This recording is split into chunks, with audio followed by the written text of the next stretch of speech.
நான் உங்கள் வீட்டு பிள்ளை, இது ஊரறிந்த உண்மை. நான் செல்லுகின்ற பாதை பேரறிஞர் காட்டும் பாதை.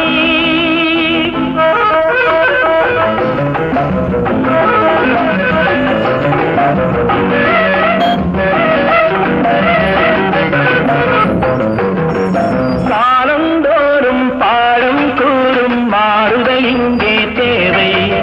ஏழை எளியோர் துயரம் போக்கும் செயலே எந்தன் சேவை. காலந்தோறும் பாடம் கூறும் மாறுதல் இங்கே தேவை. ஏழை எளியோர் துயரம் போக்கும் செயலே எந்தன் சேவை.